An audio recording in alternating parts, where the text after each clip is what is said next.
मला पण ना कोणत्या तरी मुलीसोबत रिलेशनशिप मध्ये यायचं. अरे येण्यासाठी आधी अशी भेटली पण पाहिजे ना मुलगी तुला. हो ना, उगाच दुपारच्या स्वप्न नको बघू स्वप्ने. ए भेटायला काय कोण पण भेटेल मला, पण टेन्शन येतं. मुलगी बोलली की खर्च आलाच, मग पाहिजे पण आणि नको पण. मग काय करू सांग? आपण मुलं ना असाच विचार करतो रिलेशनच्या आधी.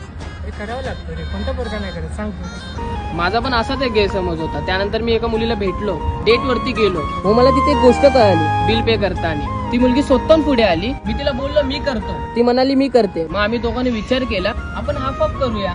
जशी तुझी गर्लफ्रेंड आहे ते चांगले विचार आहे, अशी माझ्या नशिबाला लागले का? हे असंच असतं, एकाकडे चांगली असते दुसऱ्याकडे नाही. माझ्याकडे कधी काही नसेल इन्कम सोर्स, तर ती माझ्यासोबत राहिली पाहिजे. आणि त्यावेळेस ती मला सोडून गेली पाहिजे. जी मुलगी सेम प्रॉब्लेम मध्ये जात असेल, जाते तीच मुलगी तुला समजू शकते रे. अरे असं काही नाही. ज्या व्यक्तीला तुझ्यासोबत राहायचं आहे ना ती तुझ्यासोबत कशी पण राहील. त्यासाठी तू इम्पॉर्टंट आहे. तुझा प्रॉब्लेम महत्वाचा आहे. तुझ्या छोट्या छोट्या गोष्टी मॅटर करतात तिला. हो संकेत, बरोबर बोलतोस तू. या मुलीना कधीच कोणाचं नाही होऊ शकत. ज्याला जायचं आहे ना तो जाणार आहे. रिलेशनशिप मध्ये कोण जबरदस्ती नाही करू शकत आपण. जे आपले आहेत ना ते कायम सोबत राहणार. इश्क ज़्यादा मी झालो दीवाना, एकटाच राहू कसा.